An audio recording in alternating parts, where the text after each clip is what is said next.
Hello and welcome. I'm Douglas Evans from Center for Healthy Sex, and we're pleased to have you join us for this month's Sex Expert webinar series. We have a very exciting and talented presenter named Cara Tripodi today to speak with us. And first, I just want to give you a little introduction. Along with Alex Katahakis and myself and our amazing team of therapists and administrative professionals, we're here in Los Angeles to offer a wide variety of support and treatment for men, women, and couples struggling with sex and love addiction, support for partners of the addict, as well as a wide service array for sex therapy and sexual dysfunction needs. You can find more of our events like today's are filmed and presented on our YouTube channel. So if you just type in Center for Healthy Sex in YouTube, you'll find a wide variety of topics that are of interest to many. You can also call us anytime at 310-843-9902 if we can be of any help to both professionals and the public with any types of questions or needs. And there's always more information on our website at centerforhealthysex.com. We offer, in addition to our clinical services, we offer a variety of professional training as well. So today we have the pleasure of presenting Cara Tripodi for today's presentation, and she'll be presenting on Intimate Treason, Steps to Healing for Partners of Sex Addicts. Cara is the president of Star Recovery in the Philadelphia area, specializing in sex and love addiction treatment, as well as support for partners of those impacted by betrayal. Cara has been treating individuals and leading groups for over 25 years, and she speaks nationally on topics such as out-of-control sex and partners of intimate betrayal. She is the co-author of Intimate Treason, Healing the Trauma for Partners Confronting Sex Addiction, published in 2012, and also contributed to Mending a Shattered Heart, a guide for partners of sex addicts, which is another great book that many of us in this field use frequently. Cara is a great asset to our community. I'm sure you'll learn a lot and enjoy her presentation. And so, Cara, thank you very much for the gift of your presentation today, and I hope you all enjoy and learn a lot. Thank you very much for joining us. Thank you, Doug, and thank you to Alex as well for putting together this webinar and all the webinars that contribute to this field. As Doug said to you, my name is Cara Tripodi, and I am the owner of an outpatient practice called Sexual Trauma and Recovery, STAR. It's in Wynwood, Pennsylvania, right outside Philadelphia.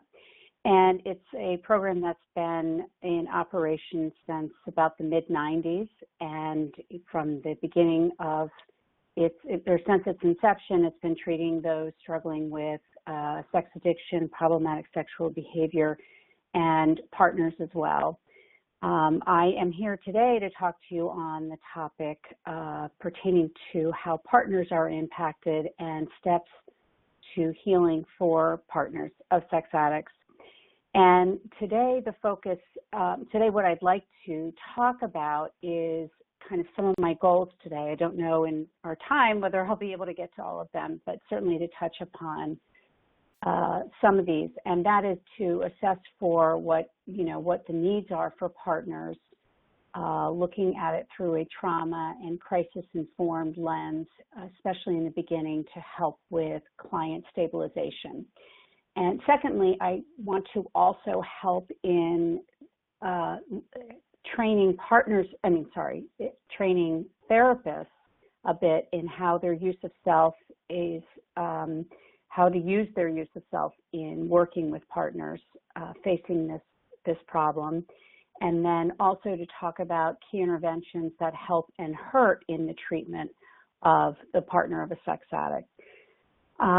In saying that, I'd also kind of want to weave in this idea that there can be a kind of a multi-phase approach to helping the partner heal, and how critical it is to be able to assess what those needs are so that you can better understand at what point you intervene in certain ways. So to kind of get us started a little bit more specifically, I'd like to just first talk about a theme that I find runs through most of the work that I do with partners, and that is this idea that with a partner, you're working with somebody who has already come from an established relationship. The relationship could be for a year, 10 years, 30 years, 30 plus years. And in that sense, then it's very important that no matter where that partner is coming in from in terms of the crisis at hand, there have already been established norms and patterns that have existed in that relationship. And we'll talk a little more about that, but what's important for me to say to you is that oftentimes when we think about an established relationship, one that's usually built on, we think, equality and monogamy in many cases, not all cases, but consensual nonetheless, we like to think that our partner or the partners of our friends have this understanding that what you see is also what you do. And so what you say is also what you do. And these kind of what I would call is sort of a norm that many of us would take for granted in our own personal relationships and in those of our friends or other loved ones. Well, when faced with a partner who's facing these very acute and dramatic betrayals, that's usually turned upside down, and in many cases has been turned upside down for a very long time.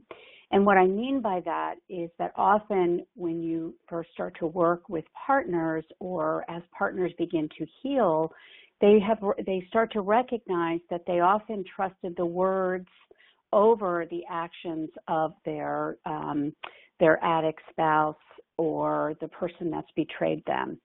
And I say this because it's really important that it's almost like a paradigm shift for the partner to recognize that they have to almost flip that around. And in many cases, I strongly encourage them to flip that around, that it's going to be more important in that first 6 months, year, couple years, for many here on out, that they look at it the opposite, that they're going to be assessing the actions of the person who's betrayed them much more than the words. Now, why you might ask, is that the case? Well, the biggest reason is that many times partners, when they have found that they have been betrayed and lied to, have really come to have this kind of crisis of self as much as crisis in the relationship. And the crisis of self centers around, but I trusted him or her. And in fact, they have trusted him or her to their detriment. And when you start to unpack what are the various themes or patterns that went into that, one of the biggest things I have found with partners is they've often trusted the words of the spouse or the addict over their own intuition or perceptions. And so this is a very important theme, and it's also what I would also call an essential building block in a partner's healing process, because once they get this basic kind of tool, it really helps them start to establish some safety. So I'm going to just move on here, because just to give you a little more context, when we're talking about a partner, in the case of the work that I do here, I'm talking about a person who has recently discovered or been disclosed to a series of behaviors their loved one has conveyed to them, or they have found out that there has been a tremendous amount of betrayal that's been going on in their relationship. It can run the gamut from anonymous sex with strangers to affair partners to pornography to illegal behaviors like child porn or soliciting prostitutes. It can also run the gamut of emotional affairs. And the bottom line is often that regardless of the behavior, the impact to the partner is profoundly disorienting, and what we would often call leads to a lot of, trauma responses. And I'll talk a little bit more about that. But when a partner comes in often to my office, they're presenting with a tremendous amount of what we call confusion, extremely indecisive, or sometimes the flip of indecisive, very defined. I'm going to do this. I'm going to do that. Like almost a lot of control as a means to to partner with that sense of denial and shock that they're experiencing, along with anger and profound sadness and grief. Many partners are often very disoriented. They have lost a sense of time because of this. They have been unable to get a sense of what's happening next. They feel very controlled by circumstances that have been out of their control.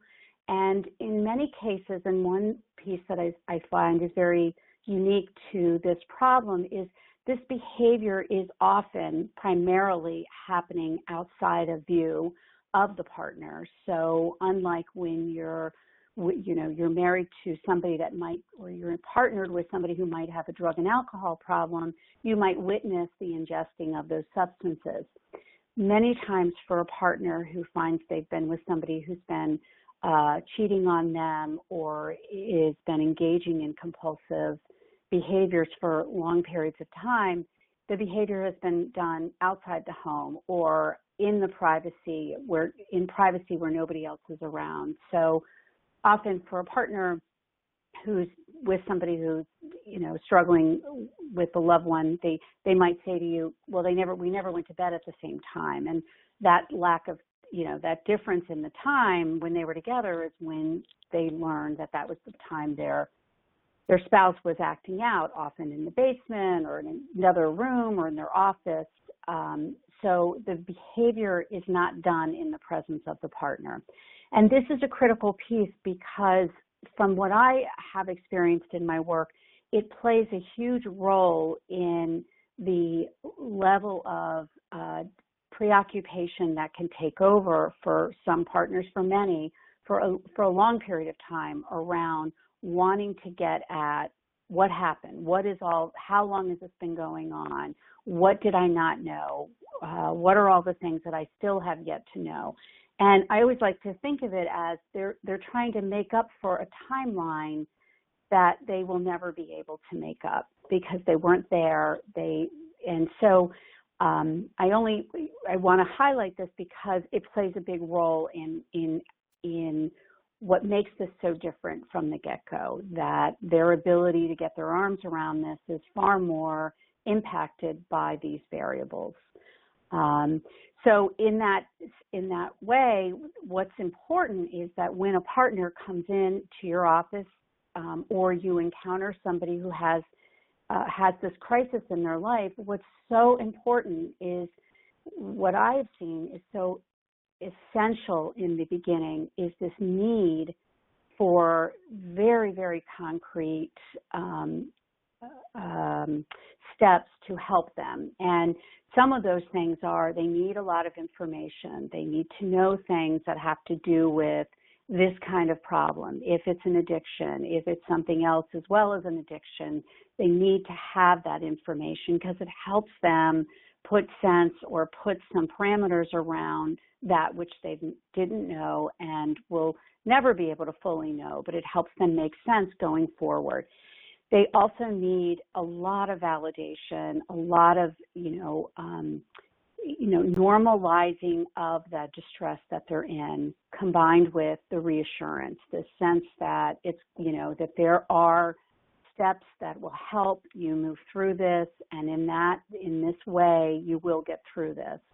I'm also a very proponent of direct guidance in this way, that when you're working with this very special population, I think that it's sort of like going into an ER and sitting back and saying, well, let's just let things unfold and not be giving any direct guidance as to what the patient needs in the ER.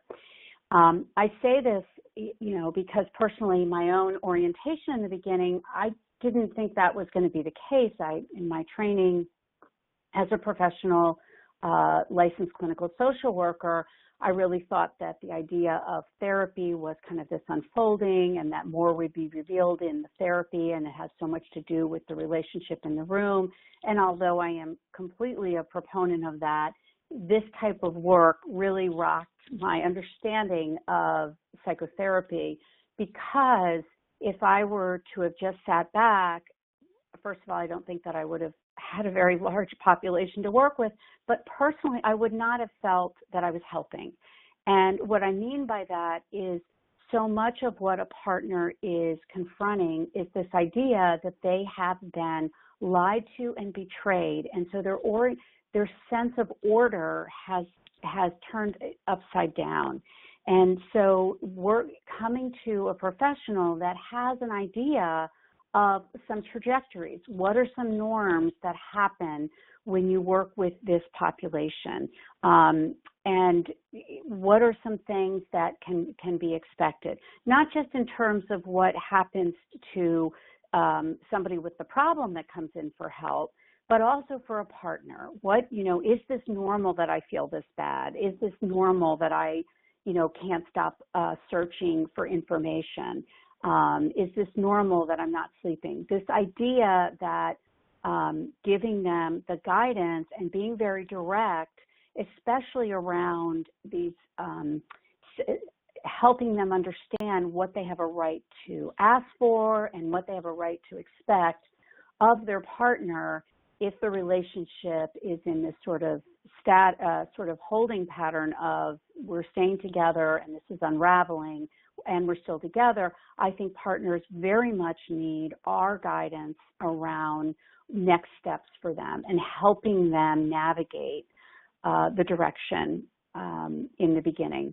Certainly, and in my experience, and I'll talk a little bit about different stages, phases of treatment that I see here, but in my experience, partners that come on board and get engaged in the treatment process, this direct kind of guidance can go on for anywhere from a year to a couple of years. I also think that partners are finding it very, very helpful to have clear objectives, things that are almost expected of them.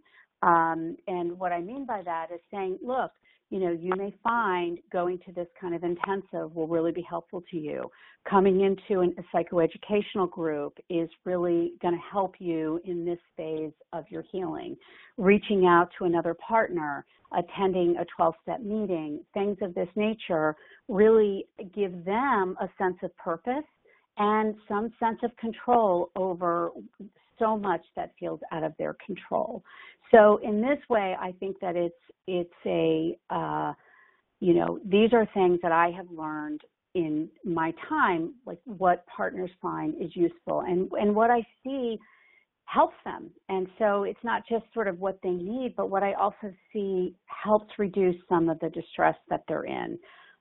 Certainly not in one session, but if these themes are the focus or weaved into the therapy, it really helps the partner move forward in the process.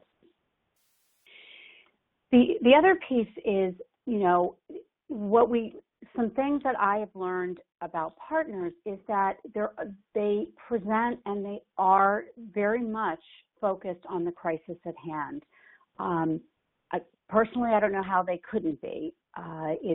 There's so much about what they find out that has disrupted every aspect of their being, and we'll talk a little bit about that. But their crisis comes with tremendous pain, and for many partners who see themselves as very independent, have been able to manage careers and children, for example, cannot get over how much this upsets their stability emotionally. Many partners will describe never feeling out of control like this before, and that type of disorganization really drives them to seek answers to help them manage this pain, because many times they don't have the tools to manage this level of distress, especially if they have no memory or they really were never confronted with something as painful as this type of betrayal. I also find that partners are very data-driven, and by that I mean a couple of things. Data meaning that they seek a lot of data, they want to know, they will search out, they will look through all forms of technology or bank accounts to see what happened in the past.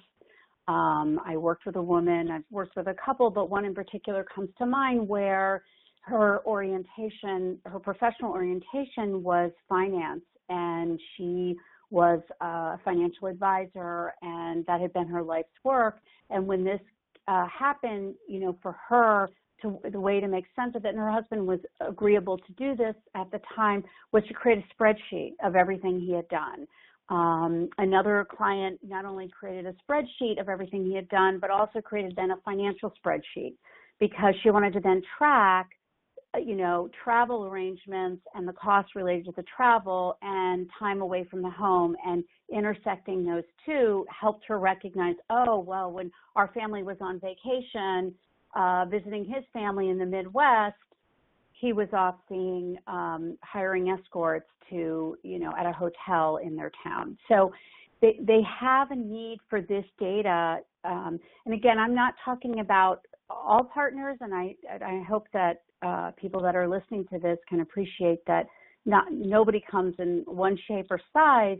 These are certain themes that present. And some data is also driven by this idea that they also need the data to know what's going to happen in the future. So the data will be, what are all the resources that are available to us? These are many partners that are very, very savvy at seeking out the best resources, finding the best, therapists or treatment centers that will, help them move forward in this process to get this crisis managed, handled, and for many of them initially get it behind them.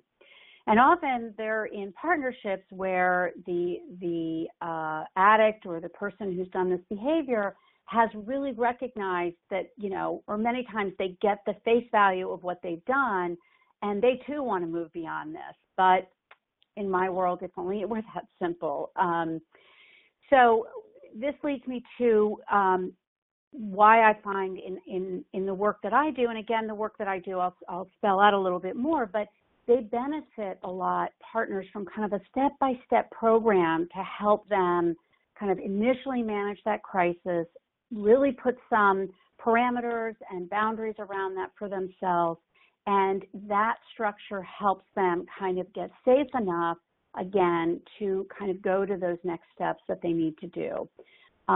Many times I can lay out for a partner, here's what I recommend, here's what would really help you, and they love it and they'll grasp onto it, but that doesn't always mean they're going to follow that same plan.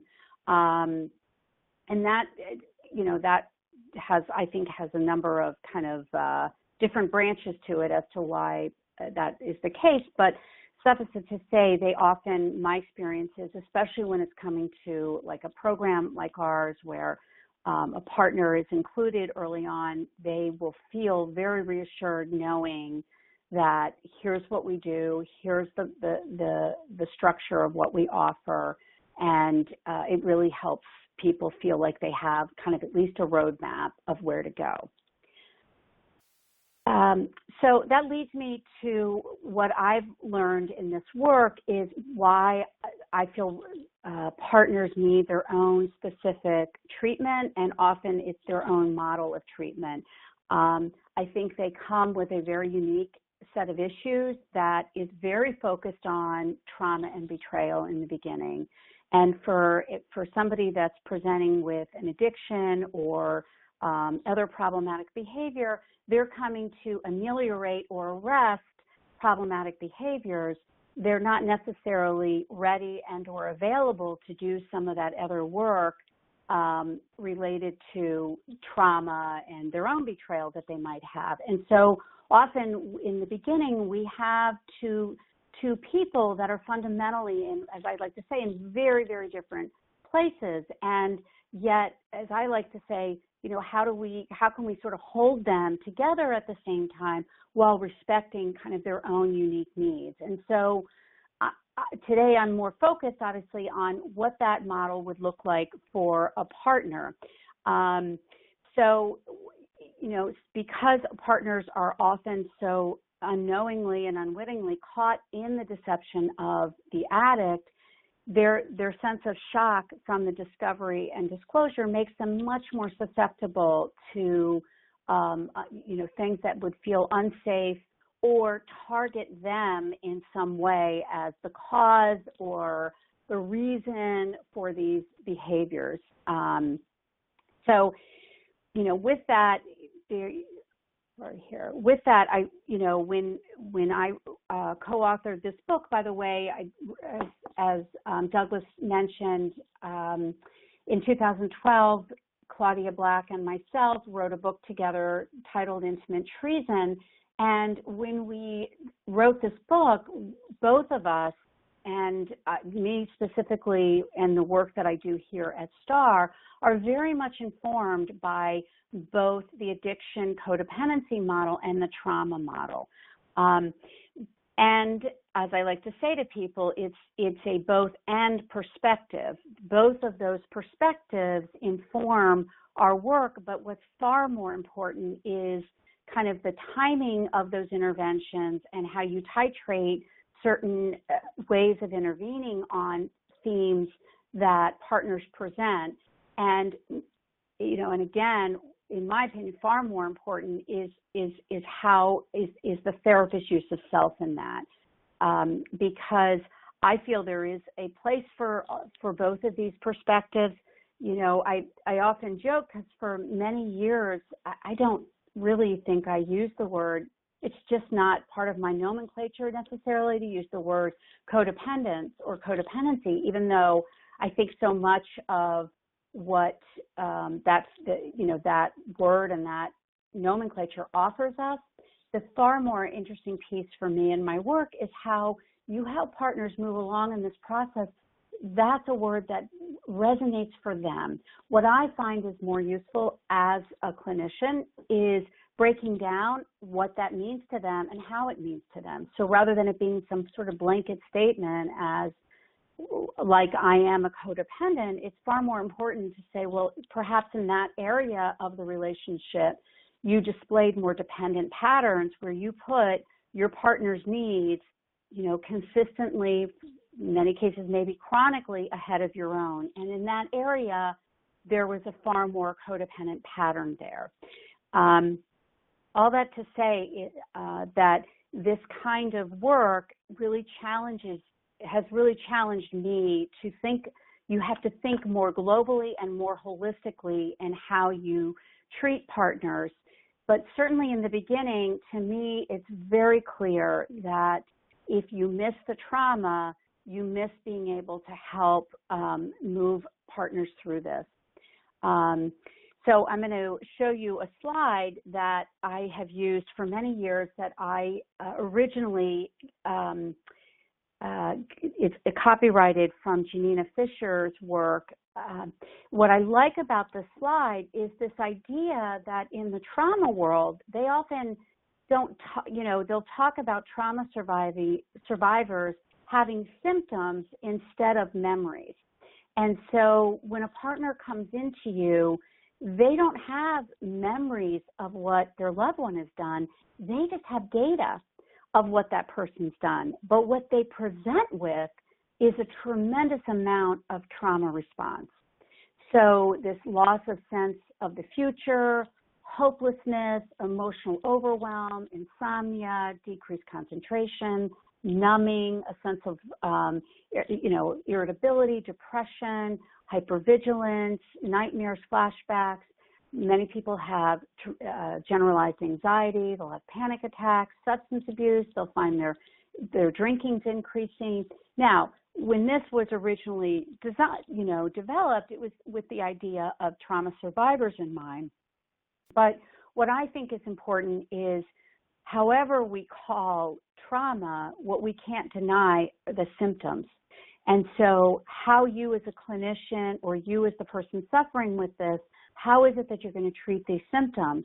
Because in the here and now, they can flood and overwhelm and interfere with other areas of your life for which you need to get going on, meaning getting up and functioning. If you're taking care of children, if you have a job, if you're in school, there's just other things that really command your attention. And if it's very difficult to function, then in some ways, therapy and support for this problem isn't going to be that helpful to you if we're not helping you move through some of these symptoms. So a piece that I think is so embedded that I want to just share is this idea of the losses that partners are experiencing, that when they come in with all these overwhelming symptoms of distress, what they're really going through is, as soon as the world changes as they knew it, the world changes as they knew it, meaning everything, there was a before and an after. So if the partner found out a year ago today that their loved one had been sleeping with prostitutes for 10 years, there was the before of their marriage, and now there's the after. And so the relationship as they knew it is over. They will never see it in the same set of, with the same set of eyes, the same set of innocence, or, that maybe they were a couple that had problems, but they never thought this existed. So their sense of emotional and sexual safety are ruptured. Many people will say, well, she was my best friend, and yet the reality is that a best friend would not treat you this way. So this sense of safety that person they called as their best friend is now really somebody they have to pull away from. That going towards the person is as unsafe as pulling away used to be an unsafe experience for them. The other piece is financial stability. For those, there are some people who engage in this behavior who have spent, thousands and thousands of dollars. For some, they could afford it, and for some, they couldn't. The point being that the cost financially is one element of this. The other element of it is what it costs going forward. If couples divorce, there's a cost to it. If they separate as a result of this coming out, coming, to a treatment center is a cost. So it becomes, as I like to say, a new line item on the budget. So treatment becomes another cost. Further, I didn't want to skip over this, but I realized with sexual safety, there's also, I can't tell you how many people have shown up, partners show up, find out this because they've gone and they've gotten an STD, their STD test comes back positive, or they're having symptoms and they go into the doctor and they're told, well, you have an active case of herpes. And they turn to the doctor and they say, well, the only sexual partner I have is my spouse. And so all of a sudden they're now reconciling this idea that the person they've trusted has betrayed them sexually. And so now their body has been affected by the behaviors. So for many people, there's a spiritual vacancy. Where was God? Many people that put a lot of trust in God or in their faith find either that strengthens, or for some, they feel like that's another piece of their life that's let them down. The other piece around the relationship is the finality of the relationship today. And I'm not talking as though these are couples that are going to divorce or end the relationship, but they can't think about the future. So any dreams they shared are either ended or put on hold. And those dreams for the future are another loss for the partner, because it makes they don't have a sense of a future. And when they look at their past, it's contaminated and they feel, fundamentally shaken and alone. That leads me, obviously, to memories of the past are contaminated. I've worked with many people who have taken their wedding albums and destroyed them or put them away, locked them up, taken pictures off the wall, anything to take the memories and that are now a felt sense of contamination for them and put them away, to remove that pain.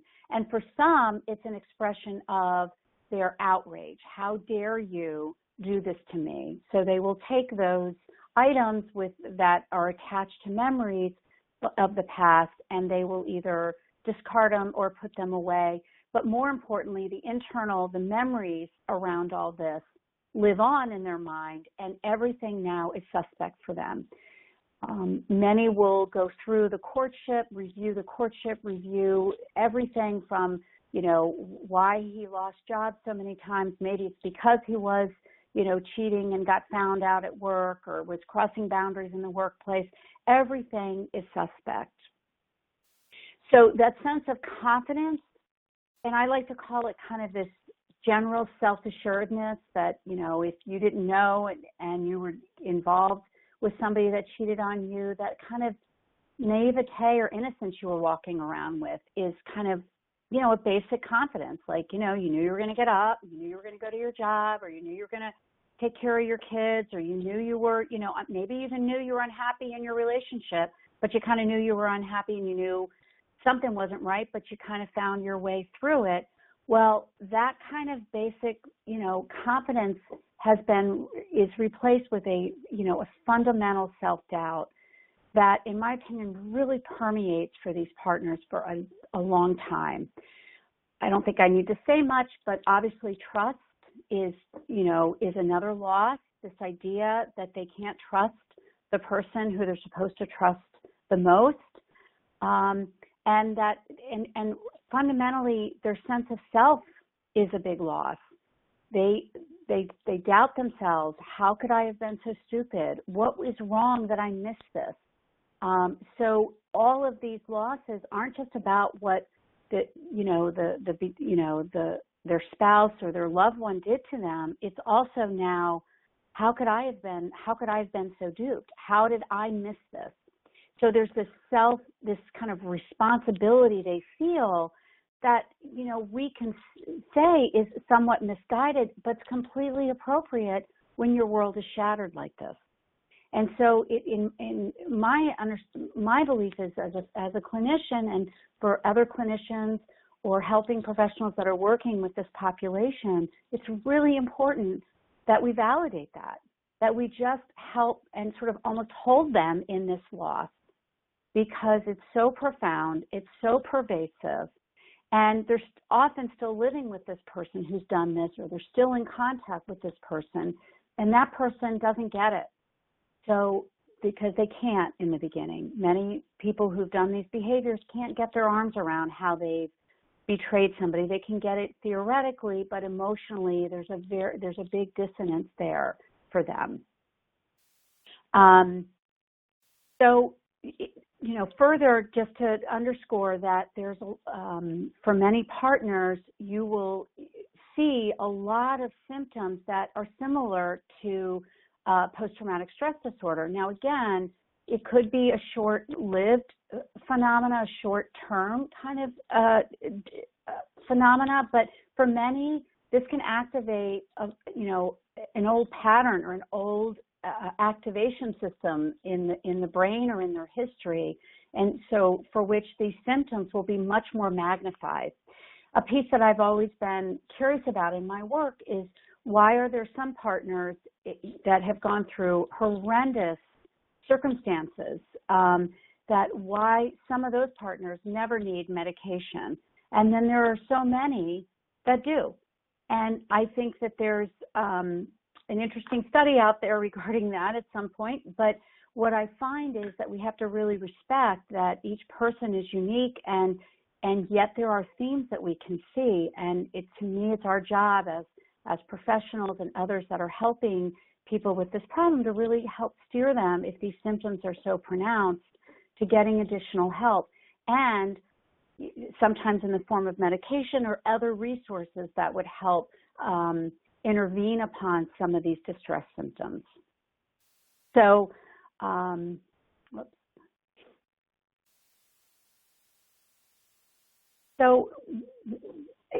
a word I will just say before I move on to kind of more treatment for partners is this idea that what codependency sometimes can look like in the early stages when you're working with a partner. Sometimes I've seen partners who have known this was going on, knew that the acting out occurred, and kept making promises or created certain demands in order, thinking that would change or stop the pattern. They just thought, or maybe they had some of their own what we call core beliefs that led them to think, well, all men do this, or maybe I'm not worth expecting him or her to meet all my needs, or maybe I can't meet all of his or her needs. So of course, it's okay that they might go outside the relationship or accept that porn is part of our relationship. Another area where I see it is other areas where the partner was often disempowered and felt like they could not challenge the relationship. In what I see a lot is that many people present, and they present with, and I'm talking now about those that present with the problems or the addiction, they often are showing a lot of acting out patterns, for example, meaning in terms of frequency and in terms of quantity, but also in terms of chronicity, that an average person that might come here has been engaging in this behavior 20 years in many cases, and not always episodically. It could be kind of a chronic part, and then certain periods come along and they really escalate. But what you'll see in these partnerships prior to the partner ever knowing is there were a lot of areas where maybe that spouse or that addict put them down a lot, or had a lot of control over the money or other resources in the marriage. And the partner felt like they just had to take it, or they felt like they didn't have a voice to speak up. And so this is just an example of where, to me, I wouldn't intervene on this in the beginning, but it's certainly data that I might collect that would tell me, boy, there's going to be more here to help this partner feel more empowered about in this relationship going forward. So that leads me further to say that, as I was saying before, these partners come into these relationships, or when a partner comes in for treatment, they've already been in an existing relationship, whether they knew about it or not. There were other dynamics and patterns that were established. Sometimes I have found a way to help partners identify areas to work on the relationship is to help them look at what some of those areas of imbalance maybe were prior to finding out.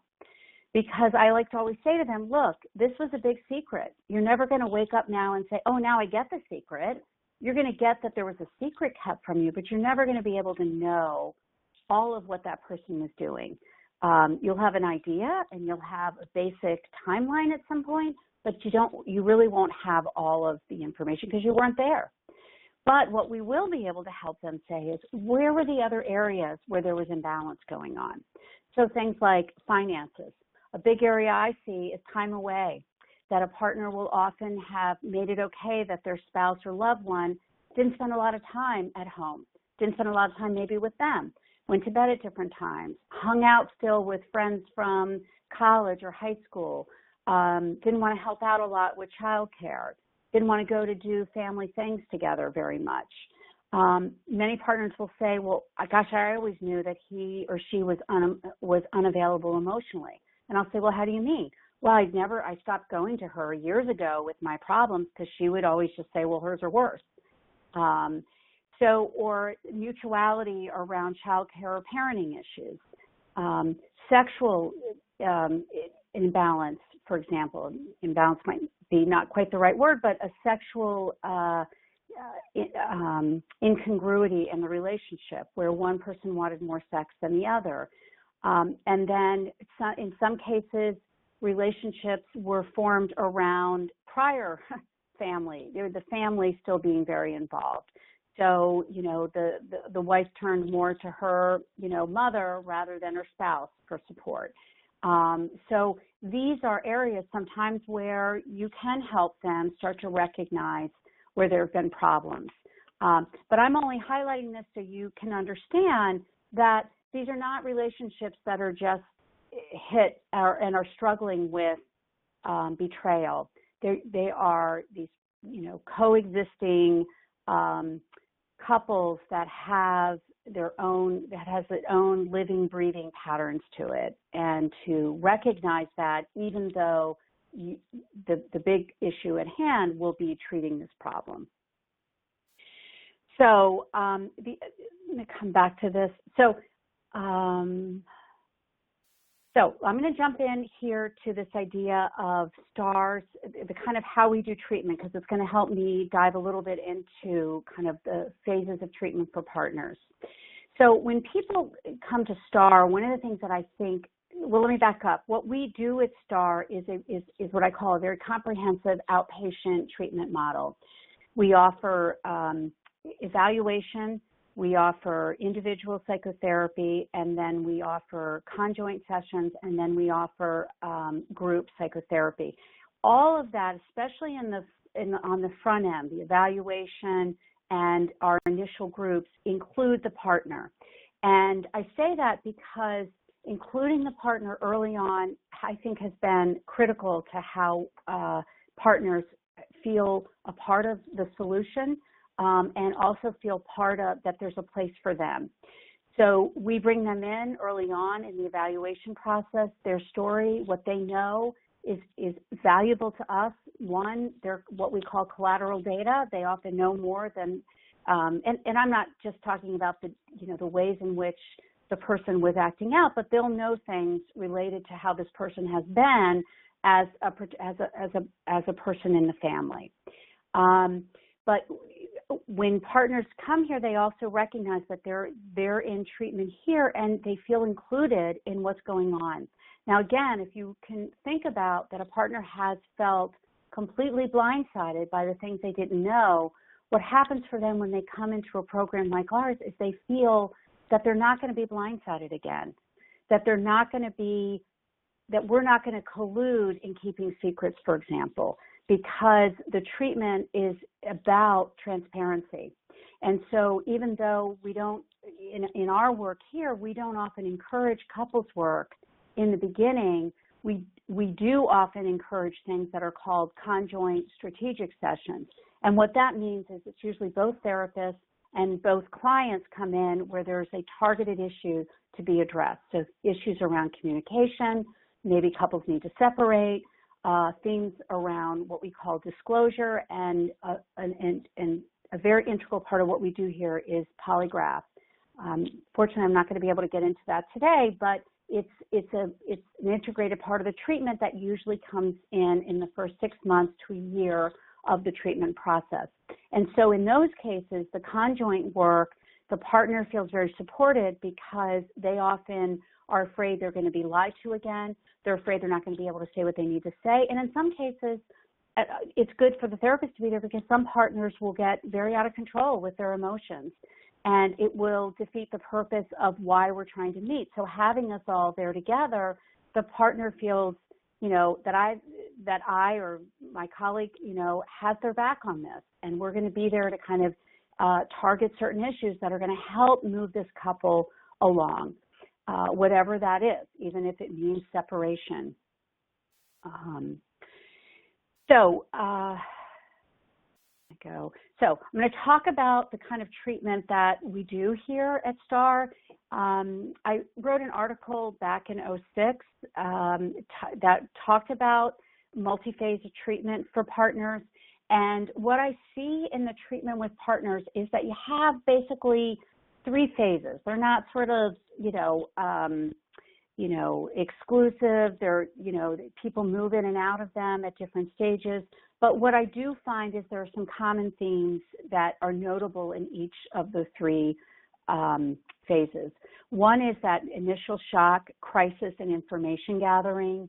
The second has to do with normalization of the reality, where the focus really turns away from the addict or the one with the problems and much more onto the self. And then the phase 3 has to do with what we call advanced recovery issues are addressed. So the early phase, I actually already touched on some of this. I'm going to go through this a little quickly right now, but has to do with for partners, there's intrusive thoughts about the addict acting out. They feel, they feel a tremendous amount of pressure internally and perhaps from others outside that they should leave the partnership. There's a lot of preoccupation around what the addict is or isn't doing. What's appropriate for me to expect of him or her. This is often the most painful phase of treatment for them. And the reason it has to do with some of the things I said before, that it's completely disorienting. They feel like their world has been shattered. And what I like to say to them is, and they found out the worst things possible with the least amount of support they could have imagined. And so for some, if they find out that their spouse or loved one has cheated again on them, I say to them, look, if that happens, we don't have control over that. But what we do have control over is that you're gaining more tools to handle it, and you have more places to turn to than you ever did before. So there's a lot of focus, not just on the current, but on what happened. The retelling of the story for many is painful, but also essential. The narrative helps them to, I believe, integrate it and own it, and perhaps slowly begin to let go of some of the acute part of it. There's a lot of the loss of self that we talked about, and there's a lot of acute stress problems that have to do with eating and sleeping, things that have to be assessed right in the beginning of treatment. This is also when you'll see partners start attending 12-step meetings. They become engaged in therapy, and they read material pertaining to sex addiction, or in many cases, people start to recognize they've been married to somebody or partnered with somebody who also has narcissism or narcissistic traits or other personality issues. There's a lot of conflict they feel towards the addict. They blame themselves, and they often often begin to recognize how they have denied their own needs and have enabled the addict without knowing what that necessarily means. And they don't know how to set boundaries. I'm going to just go through this, and because I see there's a couple questions coming in. So I'm just going to open it up for questions here in a minute, but let me just talk about the middle phase of treatment. They begin to feel calmer and more self-reliant. This you usually see in year 2 to year 4 for many people. They're less triggered about what's happened, and they often have some supportive outlets, and they're more integrated into what they need for themselves, and their focus turns more inward. This is often where we'll see couples therapy begin. This is often for some where really it becomes apparent that decision to leave is made. So you don't see that usually in the beginning. You'll see it more as they've been more immersed in the healing process for themselves. They have better understanding of how they're separate from their spouse and what they did, while also being able to see where there were problems that existed that maybe the addiction helped to bring to the light. This is often where couples are more directly handling sexual intimacy issues, and they begin to see themselves playing more a role in their own recovery. And then this has to do with where we do what we call the disclosure. That's actually usually more in phase 1, but for some people it can happen in phase 2 or the middle phase. We see the rationale for disclosure because for many partners it's the first time, and many times the only time, where they get a coherent, spelled out timeline of what's happened. Doing a disclosure really should only be done under the guidance of professionals that understand and recognize how disclosures are done, preferably who've had training in that process, and be done in a setting where the partner feels safe and prepared. Because unlike the acting out, they didn't feel prepared and they weren't safe. So I am going to stop here because this is a time where I think we're going to open this up to some questions. So this is Charlie from Center for Healthy Sex. I'm about to enable the question and answer mode, and at that time, if you have the ability to, you will be able to ask a question. All attendees are muted and may unmute themselves by pressing *6. Okay. We also have some questions in the chat message too, as well. So let me go with the question here in the chat. So the question has to do with a partner reaching out when the betrayal is potentially illegal.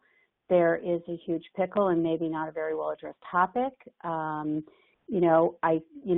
think that, because of the nature of the treason, they fear risking raising. I would suggest for something like that you speak in, you reach out for help, and you spell it out just like you spelled it out here, that you have concerns about that you ask for some guidance before you disclose those things. And regardless of what the behavior is, getting help for yourself should never be a reason to not reach out for help. Meaning, because of this kind of issue, there's still a place for you to get help. And, if anybody would like to reach out to me via email or phone, you're welcome to do so. I can be contacted through Cara at starhealing.org, or you can reach us at our office, 610-658-2737. I know there are some therapists that practice across state lines. Maybe that's another way to approach it, where they don't have the same reporting laws. So, any other questions?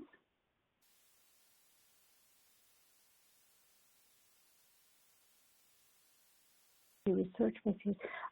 There's one question here about how to search for Center for Healthy Sex under. You can look for Center for Healthy Sex. You can. So my name is Cara Tripodi. Okay, sorry. And the video will be available on our YouTube website, which is, if you Google search YouTube and Center for Healthy Sex, you can also get there through our own website, centerforhealthysex.com. But if there are no other questions, I want to thank Cara for her talk. Oh, we have one more question. Okay. Is it a call or okay? It's in the chat window. You can choose. I see it. Okay, got it.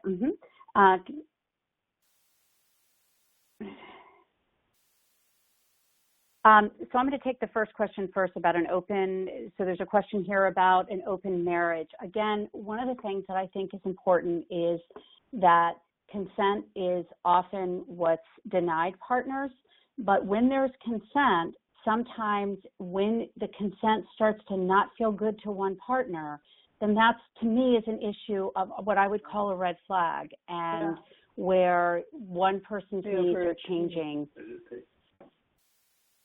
from somebody else's. And then the other question here has to do with the disclosure process. The disclosure process is, I'm sorry, somebody's talking. I'm going to quickly take us back to presentation mode since we have our All questions in the attendees chat are window. muted. Okay, Cara, you can continue. Okay, so there's a question here about the disclosure process. And the disclosure process in an outpatient setting is such where we like to help prepare both parties. They have separate therapists, and they are, the person who's going to do the disclosure spends usually a few weeks working on a written timeline that is about categories of behavior and a basic timeline covering, for some people, if this has been a long-standing, since they were young kind of pattern, then it goes all the way back. There are some areas sometimes where that's not as defined, where some people make different agreements around that sort of timeline. But the idea is that it's categories of behavior, and it's done as a way to give the partner a basic understanding of what has gone on.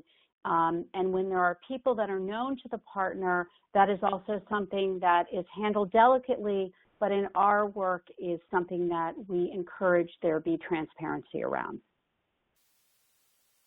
All right. Well, I want to thank Cara for answering all the questions. If you have more questions, feel free to reach out to us at Center for Healthy Sex. Again, our number is 310-843-9902, or you can reach out to Cara at Star Healing.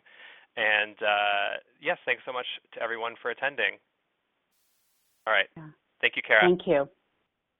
Thank you very much.